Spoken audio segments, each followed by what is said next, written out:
All right, what's going on, everybody? Matt Beauvais here in the conference room next to our office. The Buffalo Sabres did not win the NHL Draft Lottery. Surprise, surprise. Here's why I think they should trade the pick. Here's why I think they shouldn't even be picking in the first round this year. This is just my opinion. You do not have to agree with it. Most people probably won't. I went down and I wrote down the last 10 draft class for the Sabres in just the first round. I'm going to read this list. I know this isn't great video, but I'm just going to do this for you. We're going to start with most recent and work our way back to 10 years ago.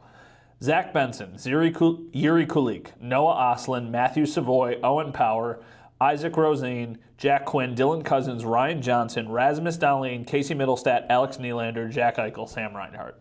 Some really good hockey players on this list. But for the sake of the conversation, let's take out the guys who were picked either with the first overall pick or the second overall pick. So that takes off Owen Power, Rasmus Dahlin, Jack Eichel, and Sam Reinhart. So left we've got a bunch of guys. Some of them are good. Some of them still haven't played in the NHL. My point here is the Sabres need to take a step now. They do not need to wait multiple years for another prospect to develop. And you can say, well, Matt, Zach Benson basically just played the entire season. Okay. Zach Benson played his entire rookie season right out of being drafted. Yuri Kulich didn't. Noah Ostlund didn't.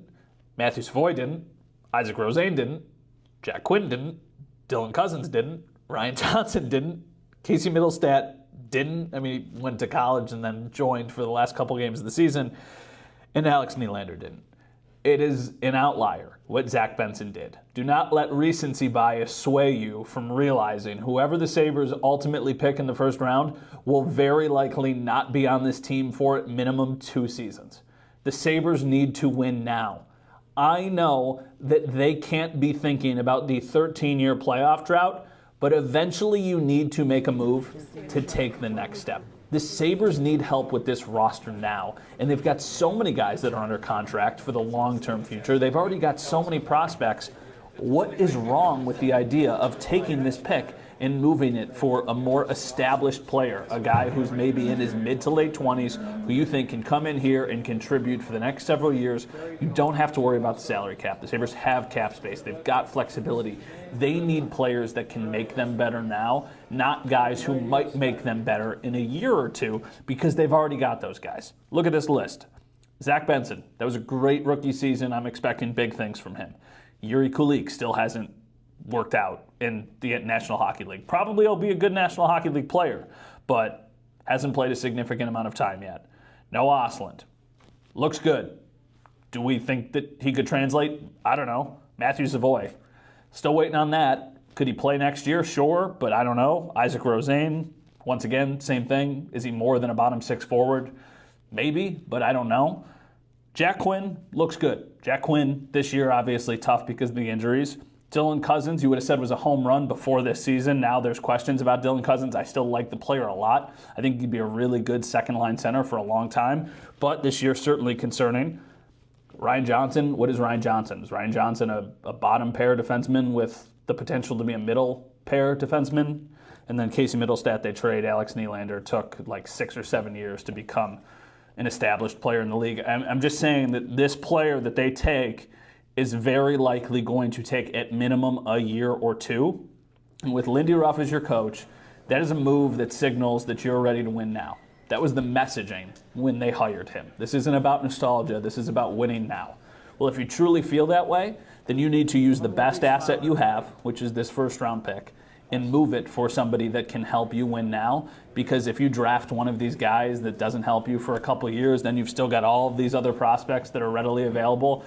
It's just like eventually you need to take the next step. It's time for the Sabres to do that. I know I'm rambling a little bit at this point. I just really do believe that for the Sabres, their plan needs, because they're not going to be able to do a ton of moves.